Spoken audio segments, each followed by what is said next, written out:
क्या आने वाले समय में अदालतों से इंसानी जजों की छुट्टी हो जाएगी? क्या अब कोई कंप्यूटर कोडिंग या सॉफ्टवेयर तय करेगा कि किसे जमानत मिलेगी और किसे जेल होगी? सुप्रीम कोर्ट ने regulations for use of AI in courts 2026 का ड्राफ्ट जारी कर इस बड़े कयास पर से पर्दा उठा दिया है। नमस्कार, मैं हूं पीयूष पांडे और आप देख रहे हैं TV9 डिजिटल। टेक्नोलॉजी जिस तेज़ी से बदल रही है उसने हमारी न्याय प्रणाली के दरवाज़ों पर भी दस्तक दे दी है। भारतीय अदालतों में आर्टिफिशियल इंटेलिजेंस यानी AI के औपचारिक इस्तेमाल की ओर एक बहुत बड़ा और ऐतिहासिक कदम बढ़ाया गया है।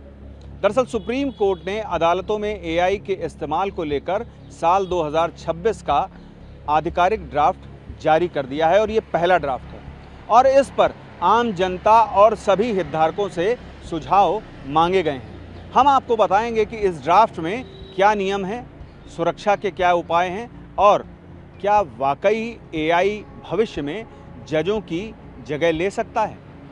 सुप्रीम कोर्ट द्वारा जारी इस मसौदे का सबसे बड़ा मकसद न्यायिक प्रक्रिया में मानवीय प्रधानता, जवाबदेही, डेटा सुरक्षा और न्यायिक स्वतंत्रता को बनाए रखना है। कोर्ट का साफ मानना है कि तकनीक का स्वागत है, लेकिन वो न्याय की मूल आत्मा को नहीं बदल सकती। इस ड्राफ्ट रेगुलेशन में साफ तौर पर कहा गया है कि आर्टिफिशियल इंटेलिजेंस का प्रयोग हर समय इंसानी निर्णय और न्यायिक अधिकार के पूरी तरह अधीन रहेगा। इसका मतलब ये है कि कोर्ट रूम के भीतर आखिरी और सर्वोच्च शक्ति सिर्फ और सिर्फ एक इंसान यानी माननीय जज के पास ही सुरक्षित रहेगी और इसी पर आपको अपना जवाब देना है। इस ड्राफ्ट ने उन सभी आशंकाओं को पूरी तरह से खारिज कर दिया है जिनमें कहा जा रहा था कि भविष्य में AI सिस्टम खुद फैसले सुनाने लगेंगे। नियमों के मुताबिक हर एक AI प्रणाली केवल एक सहायक यानी असिस्टेंट की हैसियत से काम करेगी। ये किसी भी विधिवत नियुक्त न्यायिक अधिकारी यानी जज साहेब का स्थान कभी नहीं ले सकती। AI का काम कानूनी रिसर्च को आसान बनाना, दस्तावेज़ों को खोजना और तारीखों को मैनेज करना हो सकता है, लेकिन किसी भी मामले में दिमाग लगाने यानी बौद्धिकता और न्याय करने का काम सिर्फ और सिर्फ इंसानी जज ही करेंगे और यही ड्राफ्ट रेगुलेशन में तय किया गया है। कानून, तथ्यों और न्याय से संबंधित किसी भी मामले का निर्धारण करने का अंतिम और पूर्ण अधिकार सिर्फ और सिर्फ न्यायाधीशों के पास ही सुरक्षित रखा गया है। ड्राफ्ट रेगुलेशन ये स्पष्ट करता है कि कोई भी AI सिस्टम किसी भी मामले में बिना मानवीय हस्तक्षेप के ना तो कोई निर्णय दे सकता है, ना ही किसी दोषी को सज़ा सुना सकता है।